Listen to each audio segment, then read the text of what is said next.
Hello everybody. आज हम बात करेंगे सन 2012 में movie the woman in black के बारे में। इस मूवी को डायरेक्ट किया था जेम्स वैट्रीन ने और इस मूवी के मेन लीड में है डैनियल रेडक्लिफ। IMDb ने इसको रेटिंग दी है 6.4 आउट ऑफ 10। रोटेन टमाटोज पे 66% और इस मूवी की मेटाक्रिटिक रेटिंग्स हैं 62%। तो चलिए चलते हैं वीडियो तरफ।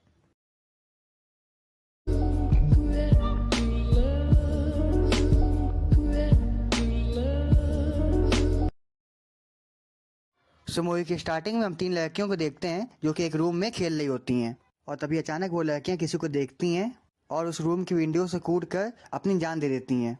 और फिर सीन 8 साल बाद शिफ्ट होता है जहाँ पे हम एक आदमी आर्थर कैप से मिलते हैं। आर्थर की वाइफ की डिलीवरी हो रही होती है और डिलीवरी के बाद उसका बच्चा तो सही सलामत होता है पर उसकी वाइफ मर चुकी होती है। और फिर कुछ महीनों बाद आर्थर को एक घर जिसका नाम एलमार्च होता है उसको बेचने का कॉन्टैक्ट मिलता है जो कि किसी गाँव में था।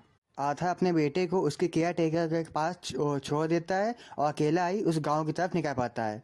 और इन दोनों की बातों से हम जान पाते हैं कि आर्थर का बेटा और उसके केयर टेकर 3 दिन बाद आर्थर से उसी गांव में मिलने आएंगी।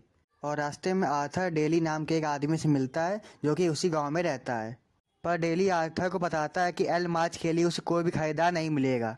ये बात सुनकर आर्थर थोड़ा शॉक होता है पर वो इस बात पर ज़्यादा ध्यान नहीं देता है और अपने होटल की तरफ चला जाता है। होटल पहुंच कर आर्थर होटल के स्टाफ से अपनी बुकिंग के बारे में कहता है पर होटल का स्टाफ साफ इनकार कर देता है कि आर्थर की इस होटल में कोई बुकिंग ही नहीं है। पर तभी वहां पे उस स्टाफ की वाइफ आ जाती है जिसके कारण आर्थर को इस होटल में एक रूम मिल जाता है और ये वही रूम होता है जिसमें मूवी की स्टार्टिंग में उन तीन लड़कियों ने अपनी जान दी होती है। खैर अगले दिन आर्थर जेरोम नाम के एक आदमी से मिलता है जो कि अब तक एल मार्स के पेपर संभाले हुए था। पर आर्थर को देख के जेरोम कहता है कि उसने बेकार यहाँ पे आने की तकलीफ उठाई, वह सारे पेपर्स रेडी करके लंदन भेजने ही वाला था। ये बोलते हुए वो आर्थर को कुछ पेपर्स देता है और कहता है कि लंदन जाने के लिए उसे अगली ट्रेन जल्दी ही मिल जाएगी और उसका कार ड्राइवर उसे स्टेशन पहुंचा देगा। और ये सब कहते हुए वो आर्थर को अपने घर से बाहर निकाल लेता है। पर आर्थर को यहाँ पे कुछ भी समझ में नहीं आ रहा था और इसीलिए वो ड्राइवर को थोड़े और पैसे देता है और उसे एल मार्च चलने के लिए कहता है। एल मार्च गाँव से काफ़ी दूर एक सुनसान जगह पर स्थित था और जब आर्थर एल मार्च में पहुंच जाता है तो हम आर्थर के पीछे एक ब्लैक शैडो को देखते हैं। पर आर्थर इस बात पर ज़्यादा ध्यान नहीं देता है और वो घर में यहाँ वहाँ घूमने लगता है। और जब वो घर को देख रहा होता है तभी उसे बाहर एक औरत दिखाई देती है जिसने काले रंग के कपड़े पहने होते हैं। और जब आर्थर उस औरत को देखने के लिए अपने घर से बाहर निकलता है तो देखता है कि वहाँ पे कोई नहीं होता है। और तभी वहाँ पे वही कार ड्राइवर आ जाता है और वो आर्थर को पिक करके गाँव में ले आता है। आर्थर गाँव में आकर एक कांस्टेबल को ये सारी बातें बताता है पर वो कांस्टेबल इन सब पे इतना ध्यान नहीं देता है। और तभी यहाँ पे दो बच्चे एक छोटी बच्ची को लेकर आए होते हैं। उस बच्ची की हालत काफ़ी ख़राब होती है। वह दोनों बच्चे आर्थर को बताते हैं कि इस लड़की ने कुछ खा लिया है जिसकी वजह से इसकी तबीयत काफ़ी ख़राब होती जा रही है। आर्थर उस कांस्टेबल को बुलाता है पर इससे पहले कि वो कांस्टेबल यहाँ पे आता इस लड़की की मौत हो जाती है। और उसी रात आर्थर डेजी के घर में डिनर करने के लिए जाता है जहाँ पर आर्थर जान पाता है कि डेजी का एक बेटा था जो कि बहुत ही कम उम्र में मारा गया था और उसके बेटे की मौत की शौक से उसकी वाइफ पागल सी हो गई थी और कभी कभी उसे पैनिक अटैक्स भी आते थे। और उसके बाद वो बोलती थी कि उसका बेटा उससे कांटेक्ट करने की कोशिश कर रहा है पर डेजी इन बातों पे कभी ध्यान नहीं देता है। और जब वो लोग डिनर कर रहे होते हैं उसी समय डेजी को पैनिक अटैक आ जाते हैं और वो नाइफ की हेल्प से टेबल पर कुछ ड्रॉ करती है पर मिस्टर डेजी उन्हें किसी तरह से कंट्रोल करते हैं और अंदर ले जाते हैं। और जब आर्थर उस ड्राइंग को देखता है तो वो काफ़ी शॉक होता है क्योंकि उसमें एक औरत को फांसी लगी हुई थी। अगले दिन आर्थर जेरोम से मिलने के लिए उसके घर जाता है पर जेरोम अपने घर पे नहीं होता है। पर जब आर्थर उसके घर के अंदर जाता है तो उसके बेसमेंट में उसे एक छोटी बच्ची मिलती है जो कि उसे अकेला छोड़ने के लिए कहती है। यह देख के आर्थर बाहर आ जाता है और डेजी के साथ दोबारा से एलमार्च जाने के लिए निकल पाता है। आर्थर डेजी को बताता है कि आज पूरी रात उसे जाग के काम करना होगा इसीलिए आज की रात उसे एलमार्च में ही बितानी होगी। और ये सुनकर डेजी अपने कुत्ते को आर्थर के साथ छोड़ देता है।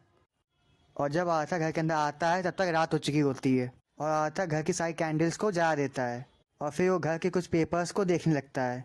आर्थर को वहाँ पे एक लेटर भी मिलता है जो कि एलेक्स ऑर्थर के नाम पे था। वह इस घर की पुरानी मालकिन थी और जिसने वो लेटर लिखे थे उनका नाम जैनेट था जो कि एलेक्स की बहन थी। उन लेटर्स पता चलता है कि एलेक्स का असल में कोई बच्चा था ही नहीं बल्कि उसने जैनेट के बच्चा गोद लिया हुआ था, ये कहते हुए कि जैनेट मेंटली अनस्टेबल है और वो बच्चे का ख्याल नहीं रख सकती। वो लेटर पढ़ के हम जान पाते हैं कि एलेक्स ने कभी भी जैनेट को उसके बच्चे से मिलने ही नहीं दिया था। जैनेट ने अपने लेटर्स में साफ लिखा हुआ था कि अगर एलेक्स उसके बच्चे को अडॉप्ट भी कर लेती है तब भी वो बच्चा जैनेट का ही होगा। आर्थर को वहाँ पे एक दूसरा लेटर भी मिलता है जिसमें जैनेट ने एलेक्स के बारे में लिखा था कि अगर वो चाहती तो उसके बच्चे को डूबने से बचा सकती थी, पर उसने अपनी जान बचाने पर ज़्यादा ध्यान दिया और अपने बच्चे को डूबने दिया। और अपने बच्चे की मौत के गम से जैनेट ने उसे घर के बेसमेंट में खुद को फांसी लगा ली थी। पर तभी आर्थर ध्यान देता है कि उसका कुत्ता बाहर देखकर भौंक रहा था, और जब आर्थर बाहर आके चेक करता है तो वहाँ उसे उन सभी मरे हुए बच्चों की आत्मा दिखाई देती है, जिसे देख के वो काफ़ी डर जाता है और घर के अंदर चला जाता है। घर के ऊपर वाले फ्लोर में आर्थर को एक दरवाज़ा दिखाई देता है और आर्थर उसे खोलने की कोशिश भी करता है, पर वो दरवाज़ा खुलता ही नहीं है। थक हार कर आर्थर एक लोहे की रॉड से वो दरवाज़ा तोड़ने की कोशिश करता है, तभी अचानक ही वो दरवाज़ा अपने आप ही खुल जाता है। और जब आर्थर उस रूम में आके चेक करता है तो वहाँ पे कोई भी नहीं होता है, पर अचानक ही उसे एक औरत दिखाई देती है जिसे फांसी लगी होती है। आर्थर ये देख के काफ़ी डर जाता है और वो घर के बाहर आ जाता है जहाँ पर डेजी उसका वेट कर रहा था। डेजी उसे अपने साथ गांव में ले जाता है और आर्थर डेजी को अपने साथ हुई सारी बातें बताता है, पर डेजी इस पर इतना ध्यान नहीं देता है। गांव पहुँच कर वो देखते हैं कि जिरोम के घर में आग लगी हुई है, और जब आर्थर उस घर के अंदर जाता है तो वहाँ पे वो जिरोम की बेटी को देखता है जो कि जैनेट की आत्मा के पोजीशन में थी, और वो खुद को आग लगा लेती है। आर्थर ये सब देख के काफ़ी डर जाता है और वो डेजी के साथ उसके घर में चला जाता है, और वहाँ पर वो मिसेस डेजी से मिलता है। जो मिसेस डेजी उसे बताती है कि उसके बेटे की मौत डूबने से हुई थी, और तभी मिसेस डेजी को पैनिक अटैक आने लगते हैं, और तभी यहाँ पे मिस्टर डेजी आ जाते हैं और वो उनको संभालते हैं। और अब यहाँ पे आर्थर सब कुछ समझ चुका था कि वो आत्मा और किसी की नहीं बल्कि जैनेट की थी, और क्योंकि उसने अपना बच्चा खोया था इसीलिए वो बाकी लोगों को भी ये दर्द महसूस करवाना चाहती थी। और अब जैनेट की आत्मा को शांत करने का एक ही तरीका था कि वह किसी तरीके से जैनेट को उसके बेटे से मिलवा दें। पर डेजी कहता है कि ये तो इम्पॉसिबल है, क्योंकि जैनेट का बेटा तो कई साल पहले ही डूब के मर चुका था और हमें अभी तक उसकी डेड बॉडी भी नहीं मिली है। पर आर्थर कहता है कि हमें वहाँ जाके चेक करना चाहिए, शायद उसकी बॉडी अभी भी वहीं पे हो। और फिर आर्थर और डेजी उसी जगह पर पहुँच जाते हैं, और आर्थर खुद को एक रस्सी की हेल्प से बांध लेता है और उस दलदल में कूद जाता है, और आखिरकार उसे उस बच्चे की डेड बॉडी मिल जाती है। और आर्थर और डेजी उस बच्चे की डेड बॉडी को लेके एल मार्श पे पहुंच जाते हैं, और आर्थर उसे उसी रूम में ले जाता है जहां पर उसे पहली बार जैनेट की आत्मा दिखाई दी थी। और नीचे डेजी को उसके मरे हुए बेटे की आत्मा दिखाई देती है, और उसका पीछा करते हुए डेजी एक रूम में लॉक हो जाता है। और अब यहाँ पे आर्थर के पास जैनेट की आत्मा आ जाती है, और वह उसे मारने ही वाली होती है कि तभी वो अपने मरे हुए बेटे की डेड बॉडी को देखती है और शांत हो जाती है, और फिर वो वहाँ से गायब हो जाती है।